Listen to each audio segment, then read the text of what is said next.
Hello, everybody, and welcome to another episode of Reloading with Brittany Scovel. I am your host, Brittany Mother Effin' Flippin' Scovel, and we've got an episode today with my mom again. We're going to talk about Hold on. What's the name of your podcast? Reloading with Brittany Scovel. Okay. I didn't know if you said reloading because I think that's coming into different meanings coming up. Yeah, kind of a controversial, Yeah. I think. Reloading can be a couple different things. One being animals. Yeah, absolutely. Yeah. Or however you choose to relax yourself. Not me. We're talking about animals today. Oh, are we? Yes. Oh, that's what we're talking. Okay, yeah, we could talk about that too. That's a lead-in for future. So where do you want to start? Do you want to start anything from the first trip or just talk about how I think different? kind of it in general. So you've done several trips. You've done Texas, you've done fishing, you've done Oklahoma. One thing... We're talking about shipping, how to get animals back to us when we travel. Yes, to your taxidermist if you're going to keep them. So let's tie in some of your trips and your vacations and some things that you've done and some of the questions I've asked you prior to going. Is it catch and release? What is their preparation? Are they going to help you, or do you need to know how to do this? Do I need to give you a little crash course? So we've kind of talked about that. So talk about some of your catch and release. What are some things that, and why would you catch or release or just take photos of the animals versus harvesting and putting them in your game room? Are we talking about fish, though, or Fish, animals? Yeah. Fish, because, I mean, you don't have any mounted fish, so how come you haven't? My spoonbill, it wasn't just catch and release. We kept the meat because the meat was eatable, and yeah. And then for catfish, when we went on the kayak catfishing trip, we could have, kept the meat, but I don't think there was any reason to, because they were already there for the previous 2 weeks, so we already had fish to eat and stuff. Mm-hmm. So before you went on the spoonbill, did you know you wanted to bring back the bill as a souvenir, as a memory, as a... Nope, that was something that was mentioned once I got there. I didn't even know that was an option. And what did they call that? What do they call... Because... The paddle? No, I didn't send it to a taxidermist. I sent it... museum. Yeah, okay, so it was a museum that had done it because, I guess, I don't know, bugs eat it away and that's... Is that it? I don't know if they use bugs. So the masturbation process? Masturbation? Maceration, my word. Maceration. I always say that. I give her shit for it. You say it too quickly, and yes, the C and the B can kind of blur together. But if that was something that you knew you were going and you caught something, those are good questions to ask before you go on some of these trips. So your outfitters or the group that you're with had planned ahead. They had options for you. They had the coolers, they had the ice, they had the means to get the items frozen so you could get them on to the next step, which is incredibly important in your planning when you do some of these trips. Oh, absolutely. Because then you get coolers involved, and then space is really limited if you're traveling with other people too, and then you got their gear. Right. So planning around loading up all our gear with the coolers coolers with meat and items and fish. And you ran into trouble with a couple of your Texas hunts. Yeah. So, I still don't have... Well, and me as a taxidermist, I'm seeing you were there with several people, and each day you were harvesting one or two items, and each day all the animals were coming back out for the photo shoot, and I'm going, whoa. Where are you keeping these? They're not skinned, they're full, they're intact. So big red flag. So for me as a taxidermist, water and heat is going to create bacteria, which is going to decompose your animal, the meat, anything, the skin, to make it not workable. So, And for the Texas trip, we had a lot of people and a lot of things were getting harvested in the short amount of time that we were there. They had many walk-in deep freezes. And so I think just to make time flow quicker and accomplish what we were there to accomplish, the animals that we had harvested were put into the deep freeze and kind of positioned as if we were going to take a picture. And then the next day, if we didn't have time to take photos, because that wasn't the first thing that we did was take photos. We were trying to get the animals harvested for each person. And when we got to it, when we had the time, we'd come back to the deep freeze and they were positioned, frozen, how they would be for a photo. And that was not something that I was used to. How you said, I was kind of what? Whoa. But then they finally got to it, and then it was okay. Yes.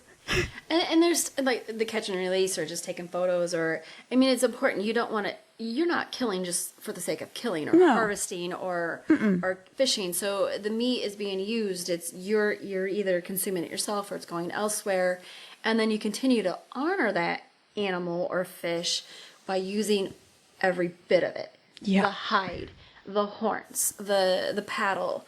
Like the Cape Buffalo happens to be his balls that we Yeah. harvested and we're putting They somehow use to use. everything. Stomach lining. They make stew, soup. Everything does not go wasted. So when you go to Africa and you're harvesting these animals, one, the meat is being consumed by you, the hunter. The people that are working on the camp and the ranch and everything are eating it. And what they obviously cannot eat all of this meat, they are donating it. So everything of those animals are being used. So that was very interesting. When I say that on social media, people don't believe me. They're like, "Oh, you donate to villages of South Africa?" Yeah, we actually do. We have It's not pictures. just villages. It's churches. It's the communities. It's the people of South Africa. And then, I mean, these are once in a lifetime animals. You're not killing just to kill. You're harvesting. It's part of the cycle of life. There is keeping the animal population in a manageable control. Jobs. Jobs. How and many then- jobs it creates. And it's the mount that you're putting on the wall. Yeah, the jobs are important. The mount that you put on the wall is I don't like the word trophy. It's your memory. I hate it's, trophy. It's to me. I want to say collector's item, but it's not even a collector's item. It's just a memory that you're always going to have and see, and it's just right there. I kind of refer to as when I'm recreating your memory. Yeah. I am recreating that memory, and it could be, and somebody will look at it, it's like, oh, that's just a little spike buck. Why are they doing that? Because that's a memory that they want to remember in time, whether the people they were with, or the location they were at, or the farm. There's something about that creates a whole picture for them. Mm-hmm. So when you go over there, I was super curious. So the first time you went over there, everything got back, and it was kind of post-COVID, during COVID. Everything got back probably skin-wise about a year and a half. But I In crates. In crates, but and that's all I saw as a taxidermist was the end result. So I was super curious of the process in between there. And thank goodness you were with people that took care of that process for you. So it went very seamlessly, and there wasn't any questions. But then I'm thinking now, my second time there, and the questions I had, if you're not with the right person, how are you getting these back? I mean, Yeah. these are questions any trip you go on to, so you're not being wasteful. Obviously, we can't bring the meat over. There's big regulations of that. That's why we're eating it while we're there. But to bring over the skins and stuff. We just got, and that's where this topic kind of came up, we just got our animals back from our trip a year ago. So a little quicker turnaround time. So far, I haven't inspected, I haven't tanned, I haven't anything, but we're just kind of talking about the process. And there's a lot of steps between the time that we were there a year ago, harvesting these animals, to then getting them into the United States. There's lots of loops and regulations and documentation that has to be followed through. So it starts with the outfitter. Starts with the outfitter, your PA. Again, the sooner you get that harvested animal into a controlled environment, eliminating water and heat, the less risk you have of bad meat, bad hides, bad skin, etc. So we would immediately, after every hunt, and if it was going to be several hours, if you're going out again, we would come back into the skinning shed and drop off the animals, and they were immediately taken care of. There's a picture that we can put up here of the skinning shed, and I think it's my Cape Buffalo that filled up that whole skinning shed. That was your favorite. That had to be one of your favorite parts, right? Yeah. Spending time with the other But the taxidermy. other taxidermists. From most Zimbabwe, definitely. right? Yep. So everything's tagged. So just like here, everything's tagged, marked by the hunter, by the outfitter. There's a process. There's a legal process. So everything is documented, and that all happened in the skinning shed. And then from there, I came back another day and was able to see the meat that was then taken off the carcasses.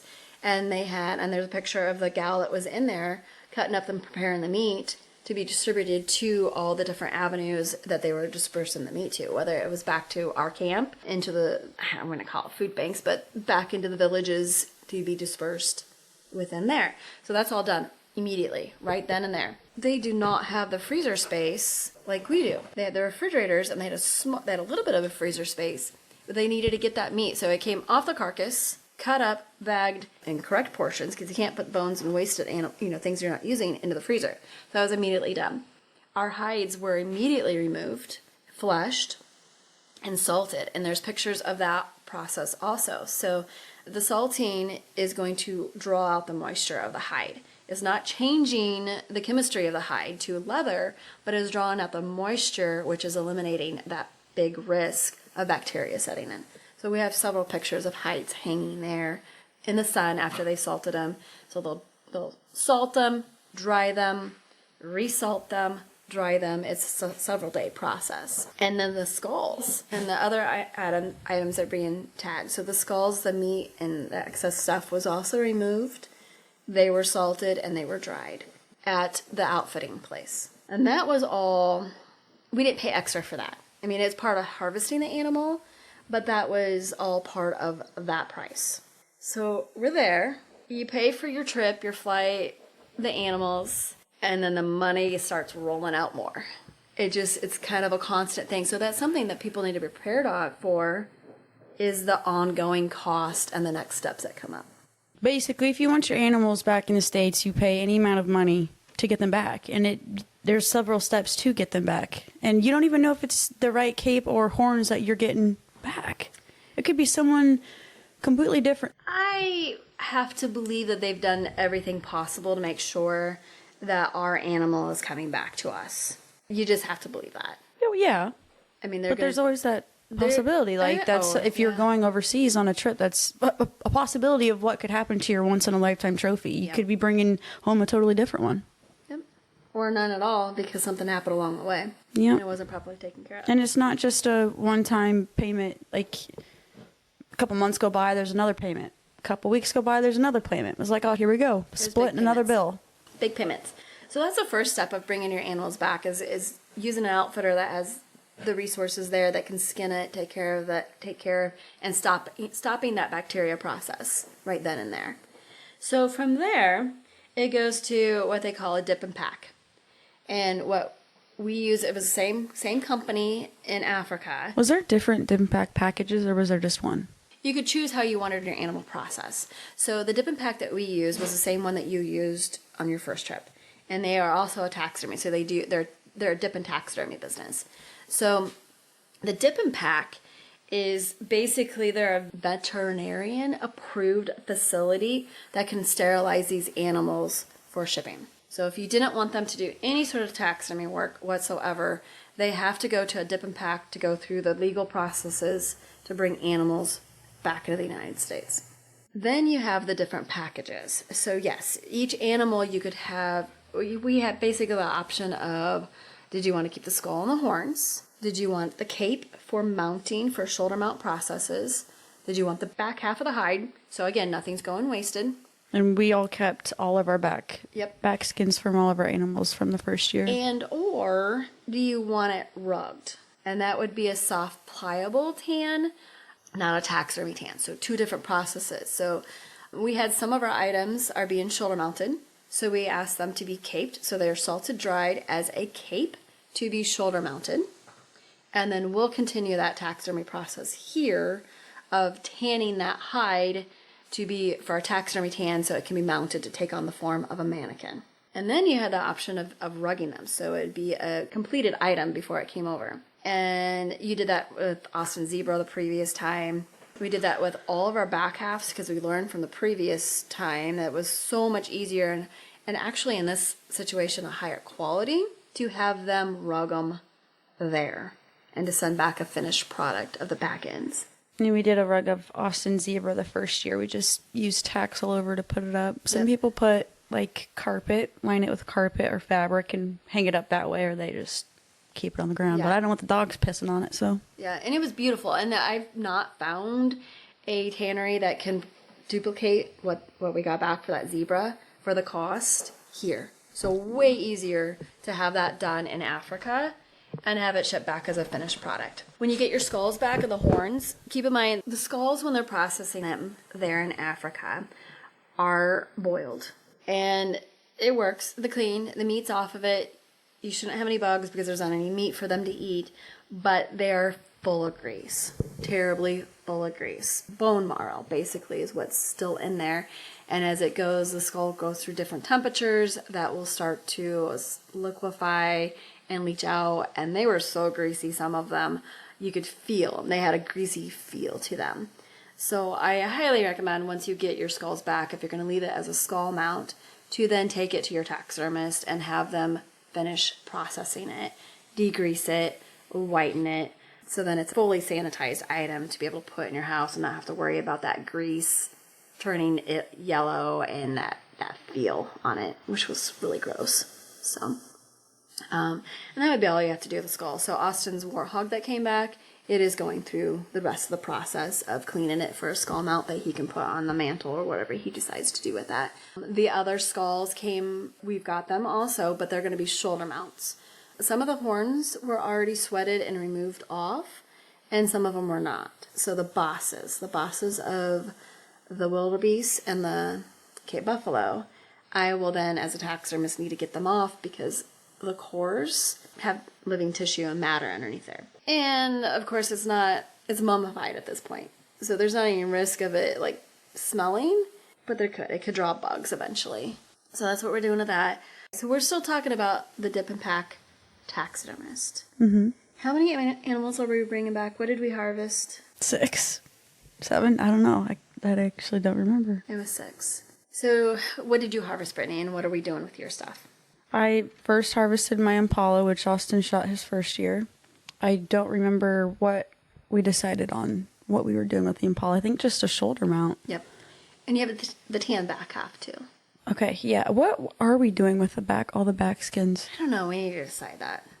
I think it'd be pretty cool if we mesh all of them together and get a little cool ombre effect with the different colors. And definitely a size. We got the smallest was the Impala up to the big butt cheeks of the Cape buffalo. So if you have any ideas, let us know what we should do with the back skins. Yeah. We've got all of them, right? Yep. Except for, the warthog was just the tail. Austin wanted the tail for a whip. A whip.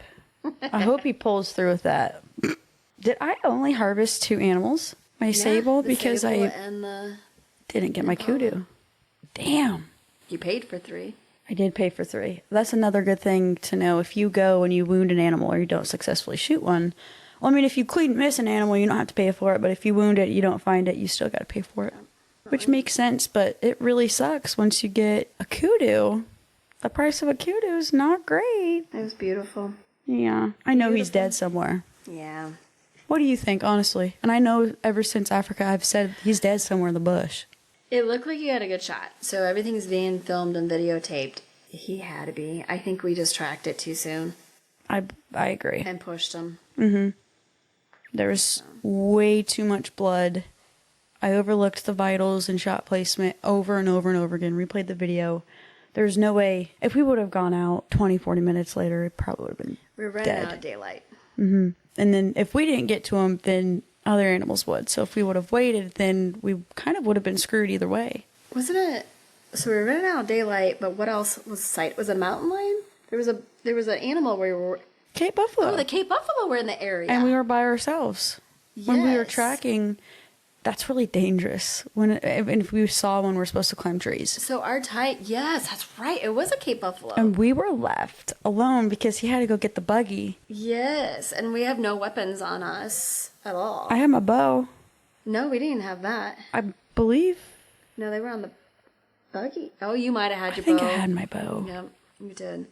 So, do you remember how much that cost? So, the dip and pack of the taxidermy that they did there for us, and then crating it, along with a veterinary fee and a admin fee. So 6 animals to do all that. Do you remember what it cost? I want to say 300? No. 1,000? No, you're off. 1,700. Yep. For all 3 of us? Yep. Oh, just for the dip and packs? Yes, that's just that one step. Okay, never mind. So I thought you were talking about... 1,700. And that was... And then we divided it because there was 3 of us. So that was something... It was per animal. So mine cost quite a bit more because of the Cape buffalo. Brittany had 2 items. So we split that among the 3 people and what they harvested. So we had that cost post-hunt. Then they go into a quarantine. And I guess I can't quite figure out if there's a quarantine. They have to for the animals. Yeah, and I don't know if that happens at the taxidermy place. I think it does. That's part of the veterinary fee of making sure that they've been sanitized and we're not bringing any bugs and stuff back to the next facility, moving it to the next facility. They also crate them there. So once it's crated and gone through the quarantine and all the regulations and the documentation for these animals have been there, then we got an email from a logistic coordinator. And that was the shipping, getting international shipping from South Africa to Chicago. And wait, they get flown? No, they would have been on a ship. So then how did it get from Africa? Did it go to the Gulf or a port and then I don't know flown?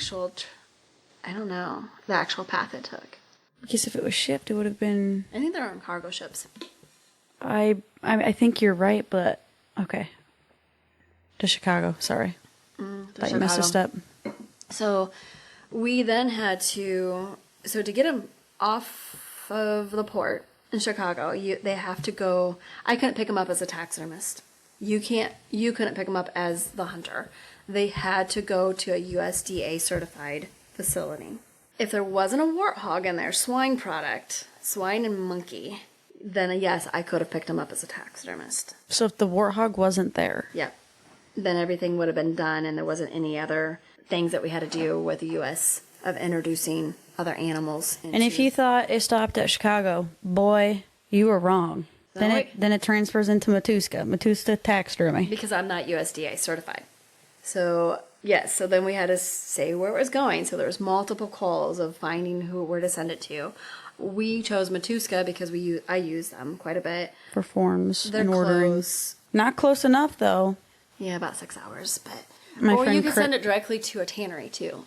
Several tanneries are USDA certified, but not all of our items needed to be tanned. So that didn't quite make sense to me either to do. So that, the logistic coordinator, the quarantine in Chicago, the shipping from South Africa to Chicago, then on to Matuska, was another $1,700. My good friend Chris actually lives in the area of Matuska Taxidermy, so we called her up and she actually picked us up our mounts and brought them back home, and that was it. She saved us big time. Yeah, well, they forgot a whole package, though, so she had to go back. So I was like, okay, I'm going to give her some gas money, and then Matuska ended up giving her like $100 because they felt bad. So They did? I didn't know that. They did. They're such a good company. Yeah. Oh my goodness, I can't say enough good things about Matuska Taxidermy. Oh, I didn't know that. That was pretty sweet. I thought I told you that. No. Huh. Very good. If you ever consider an out-of-state trip, just know that there's a lot of other fees and Additional cost to budget for. especially if it's like a giveaway. Like if you're at a SHOT Show and you enter all these like African safari giveaways and they say it's completely free. No, it's not. There's so many things that go into factoring the total cost of a trip. Yeah. Then again, it is so much cheaper to go to South Africa than to go on a game farm in Texas for exotic. So Definitely. Pick Our your battles. trip was pretty inexpensive it was. until the I mean, Cape you can Buffalo make it. was You harvested. can make it as expensive as you want. And we said, "Forget, you only live once." Yeah. That's how you gotta live life. Yeah, so the Cape Buffalo is Brittany's inheritance. We spent a little bit of our savings in retirement. But we didn't spend it another way. I guess it'll go eventually on her wall. I cannot wait to get that thing up on my wall. But I hope it's a while. A while. Oh, well, yes, before it's on your wall. Yeah. So that's a post-hunt cost. That's just getting it back to us and the taxidermist. And then you're going to have your taxidermy fees. Again, here, depending on what you want to do. So, yeah. Is taxidermy expensive? Yeah, do you not know that? Seems how. I don't think You kind of so. have it in. Some lady, like, honestly, she comes to my house and delivers free mounts all the time. I thought it was just like, factory meals. Yeah, no. No? I'm just kidding. We try to pay it off. Yeah, I try to get at least my cost out of them. Yeah. And then or projects. I remember the first year you'd given Austin like random ass projects to do, and he's like, I'm just happy to be here. Like, we were pretty fresh into the relationship too. Yeah, he built me a finishing tower. He did, yeah. Yeah, I use that. That's pretty awesome. But yes. So then you have your taxidermy fees. But at least by then you know that they're here, they're safe. Make some decisions what you're going to do with the next. Budget those out. I would strongly suggest your taxidermist use a tannery. We self-tan all of our deer hides. We will do the smaller items. We're not normal girls. We're yee girls. But they're complicated. Those skins, and that was another reason why I wanted to go back. One of those skins, one of the big, thick, big ass animal, I think it was your water box. You barely touch it. No, it was that guy. That guy right there. One of the biggest ones we've got mounted from you, but you barely touch the skin and your fingers breaking through like tissue, like toilet paper. Pain in the ass. So, anyways, Okay. Right ahead. There's a lot more to the trip. Definitely would do it. I would go again. Worth it. But there's If she more. went again, she'd definitely want the tour aspect of it. Next episode is going to be an episode I don't even know what it's going to be about. It's my mom's topic. So stay tuned for that. Thank you for tuning in. I appreciate the hospitality you've given off today. I'll make her talk more. Yeah, make me talk more. This is your podcast, I thought not you were mine. turning into dad over here. I'm like, geez, is he finally rubbing off on you after like what? How many years have you guys been married? Might need to rename this podcast. We should get both of you on an jeez. episode. That He'd could be. There'd be fireworks. Okay, we out.